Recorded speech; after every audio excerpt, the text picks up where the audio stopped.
In this video I'm going to be talking about object-oriented programming, procedural programming and event-driven programming. I'll start off with event-driven programming because that's the hardest, and then I'll talk about procedural programming, which is slightly more easier. Then I'll talk about event-driven programming, which is, you can think of it as a mixture of both. So let's start with object-oriented programming.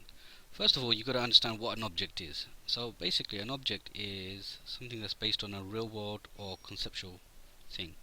For example, in a library you've got books, members and loan.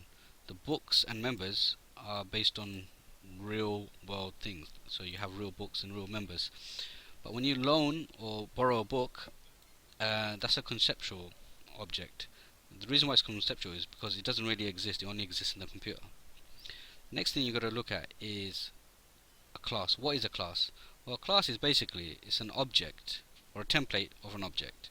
What I mean by that is, if you look here as an example, student. Now the student has a student name and it has a student mark, right? So when I enter a name, for example Abdul Hasib, and the student mark 50%, that student then becomes an object. It's a real student, but without any information, just as a template, it's known as a class.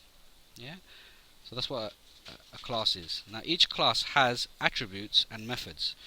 Attributes are things that are going to be stored about the student. So for example, the student's name and the student's mark.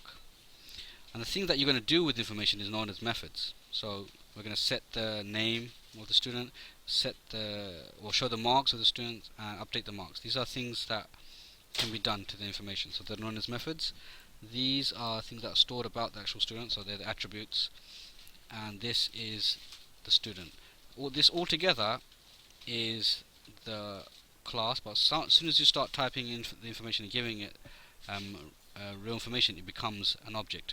Similarly with the tutor, this is the class, this is the attribute, so this is the thing that we're going to store about the tutor, and seeing the marks and updating the marks of the students, this is what you can do. So these are the methods. Now when the tutor name, if I were to write for example Akbar, this becomes the object. The next thing I want to talk about is encapsulation. Encapsulation is where the data within these objects are hidden from other objects. That's a good thing about object-oriented programming, is it's more secure. Now this tutor can access the information that's here, but only through these methods. And there's a special way it does it, is known by message passing. So message passing is when an object requests a service or data from another object. You have to ask yourself this question: can a class access the information from another class? Well, the answer is no, because only when it's an object and you actually start filling the information, then you can request information from another object, but a class can't get information from another class. Okay, so that's object-oriented programming kind of explained. The next thing we're going to talk about is procedural programming. Basically, procedural programming is code that has to be done in a certain way, or logical steps. Procedures are also known as procedures or subroutine or functions. Basically, it's all the same thing.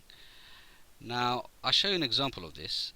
If you have a look at this program, this is an example of a procedural program. The first thing you've got to notice is this. This is the main program. It starts there and finishes there.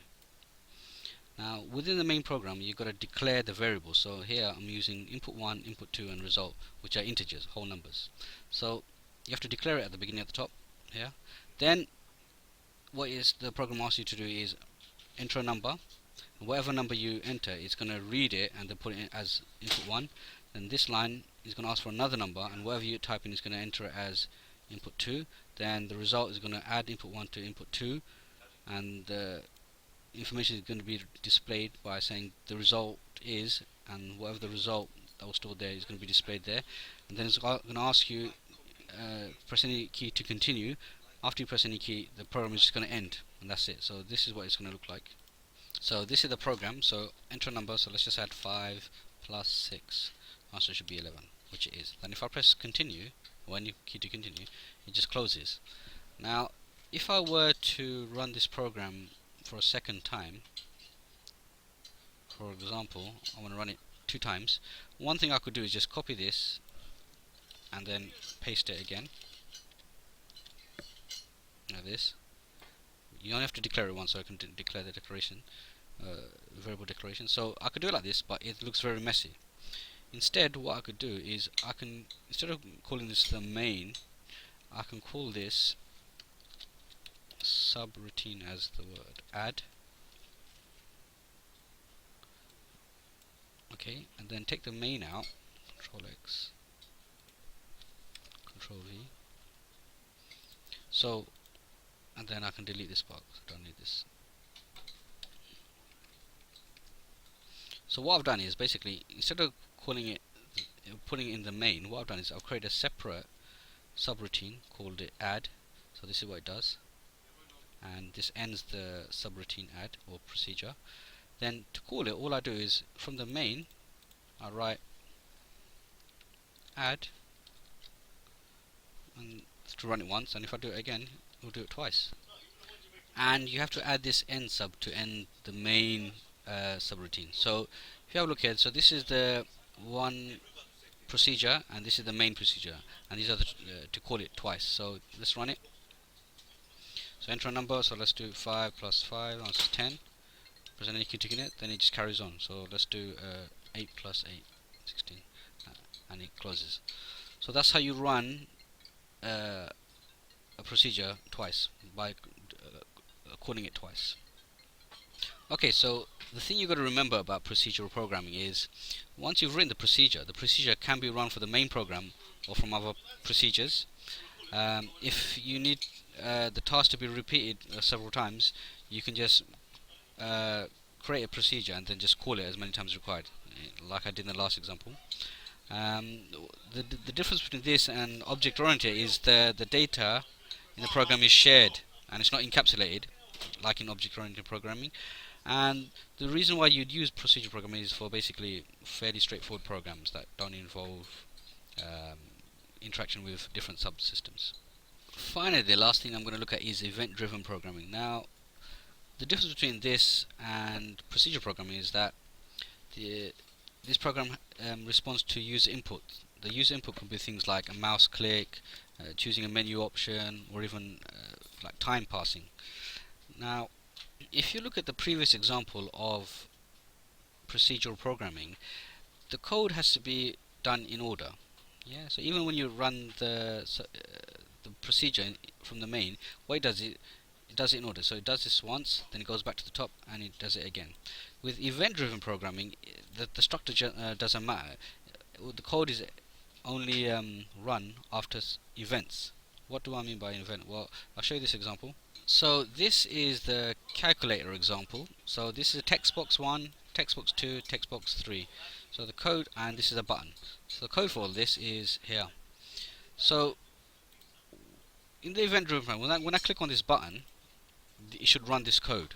Yeah. So what it's saying is that text box 1 dot text should equal to the value of whatever text box 1 is plus the value of text box 2. Now, if I create another button, and this time I call it multiply,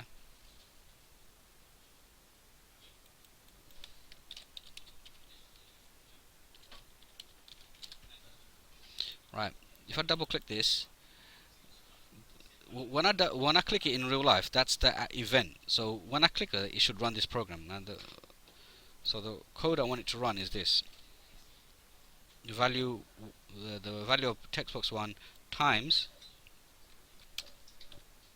the value of text box 2. Right. So this is only going to run when I click on that button at the beginning. So when I click on this, so let's see this in action. So this is the program. So 10 plus 10 is 20. So this doesn't run. You will only run the code when I should click on it. So 25, 5. There we go. So that is an example of event-driven programming. Okay. So with event-driven programming, you could do an object-oriented approach by having classes. So these can be considered classes, these two, or you can use it in a procedural way by writing your code here, and it has to follow the code in sequence for that particular class, and then once it's done it in order, then you can go to the next one depending on how you call it. So hopefully that makes a bit more understanding of how object oriented, event driven and procedural programming are different.